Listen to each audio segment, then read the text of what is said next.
അങ്ങനെ പോകാൻ വണ്ടി എത്തി. ഇതിലെ തുറക്കണമെന്നാണ് പറയണത്. അപ്പോൾ ഇതിലെ കയറാനുള്ള പരിപാടിയാണ്. ഇവിടെ നിറച്ച ആൾക്കാരൊക്കെ ഉണ്ട്, കുട്ടികളൊക്കെ ഉണ്ട്, ചെറുക്കന്മാരുണ്ട്.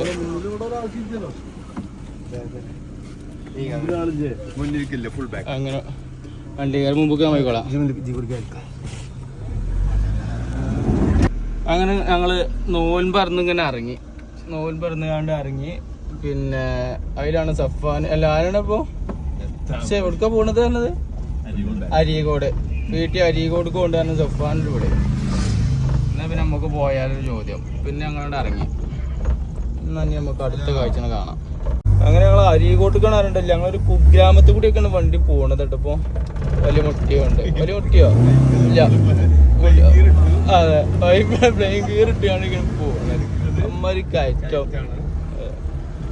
ഭയങ്കര ഒരു ഈ രാത്രി ഭയങ്കര രസമുള്ളൊരു ഇതാണ്. പോക്കറ്റ് റോഡാണെങ്കിലും ഇപ്പടുത്തൊന്നും നമ്മളിങ്ങനെ ഇങ്ങനെ പോയിട്ടില്ല അല്ലേ. ഇങ്ങനത്തെ ഒരു ഉള്ളേരി കൂടിയുള്ള കാഴ്ച രസമാണ്. അത് നൈറ്റിലുള്ള. ആ അതെ, വീഡിയോ ഓണാക്കിയിട്ടില്ല.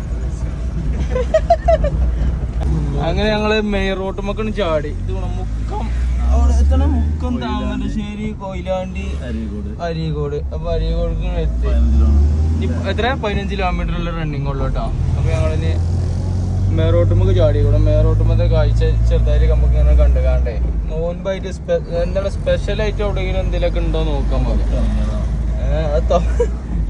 എനിക്ക് വണ്ടിക്ക് എന്തെങ്കിലും പറഞ്ഞോ? ഇവിടുന്നൊന്നും കിട്ടില്ല. അരീക്കോട് എത്തണമല്ലോ. അപ്പൊ പിന്നെ നമുക്ക് അരീക്കോട് എത്തിച്ചാൽ. അങ്ങനെ നമ്മളൊരു അങ്ങാടിക്ക് ഇങ്ങനെ എത്തി. പോട്ടെ നിർത്തണ്ട, നമ്മൾ നിർത്തണ്ട. ആ അങ്ങാടിയിൽ അവിടെ എന്തൊരു ജനശേഖരം, വലിയൊരു ജനശേഖരം ഒന്നും ഇല്ല. എന്നാലും ചെറുതായിട്ട് എന്തോ ഒരു ചെറിയൊരു സ്പെഷ്യൽ നടക്കുന്നുണ്ട്. സ്പെഷ്യൽ പുറത്തുണ്ട്, അവിടെ ആളില്ല. യാത്ര തുടർന്നുകൊണ്ടേ ഇരിക്കണം കേട്ടോ. യാത്ര ഇപ്പോൾ നമ്മൾ ലക്ഷ്യസ്ഥലത്തേക്ക് എത്തിയിട്ടില്ല. നല്ല വൈബുള്ളൊരു യാത്ര. ഇനിയത്തെ ഇടവണ്ണ 11 കിലോമീറ്റർ, കീശ്ശേരി 11 കിലോമീറ്റർ.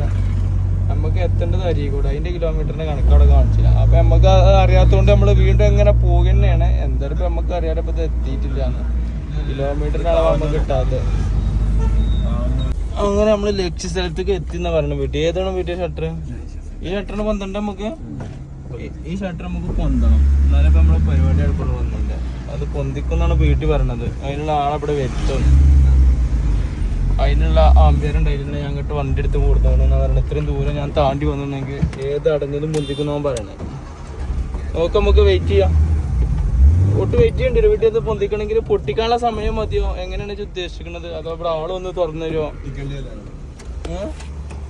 എങ്ങനെയാണ് ഉദ്ദേശിക്കുന്നത്?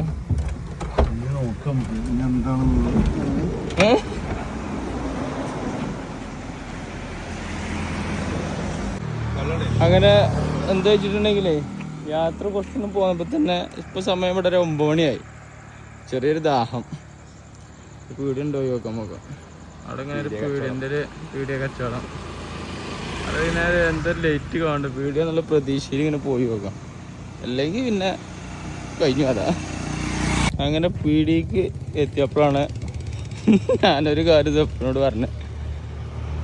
പേഴ്സും ഇല്ല, ഫോണും ഇല്ല. അതിൽ പിന്നെ ഓൻ്റെ അടുത്ത് ഉണ്ട് എന്ന് പറഞ്ഞു. ഇല്ലെങ്കിൽ ഞങ്ങൾ ബസ്സിലായിരുന്നു. പക്ഷേ കാരണം ഞങ്ങൾ അങ്ങാടിക്ക് വെറുതെ നോൻപായിട്ട് ഇങ്ങനെ പള്ളികൾക്ക് ഇങ്ങനെ ഇറങ്ങിയല്ലേ. അതിൻ്റെ ഇടയിലാണ് പോകാൻ്റെ ഒരു ട്രിപ്പ് പോന്നപ്പോൾ ഇങ്ങനെ പോകുന്നത്. അങ്ങനെ ഇവിടെ എത്തി. ഇനി ഇവിടുന്ന് എന്തെങ്കിലും പർച്ചേസ് ചെയ്യാം. അങ്ങനെ ഞങ്ങളൊരു ഐസ്ക്രീം വാങ്ങി. ഐസ്ക്രീം വാങ്ങാൻ കഴിച്ചോ? കഴിഞ്ഞു. എന്നാണ് ഈ അടുത്തെനിക്കുന്നാണ്ട് അടുത്തതാണ്ട്. അതെ, അപ്പോൾ നമ്മൾ പൊട്ടിച്ചാലത്. അങ്ങനെ നമ്മൾ ലേസും തവരപ്പും പെപ്സി, എന്താണ് പെപ്സിയൊക്കെ വാങ്ങി ആക്കാൻ്റെ വീടിൽ നിന്ന് ഇറങ്ങി. അതെ, ഇനി ലക്ഷ്യസ്ഥലത്തേക്ക്, ഇനി ലോഡായിട്ട് കാണ്ട് നാട്ടേക്ക്. അങ്ങനെ ഞങ്ങൾ ലോഡൊക്കെ കയറ്റി കഴിഞ്ഞു. വണ്ടിക്ക് ലോഡായിട്ട് പോവാണ്.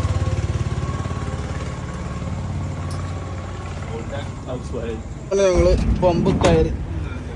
ഈ പമ്പിൽ എണ്ണടിച്ചിട്ട് അങ്ങനെ ഞങ്ങൾ മഞ്ചേരി എത്താനായിട്ട് റിട്ടേൺ പോന്നുകാണ്ട് മഞ്ചേരി എത്താനായി. ഇനിയിപ്പോൾ വണ്ടികൾ പോയാൽ നമുക്ക് ഇതിലെ പോകാം.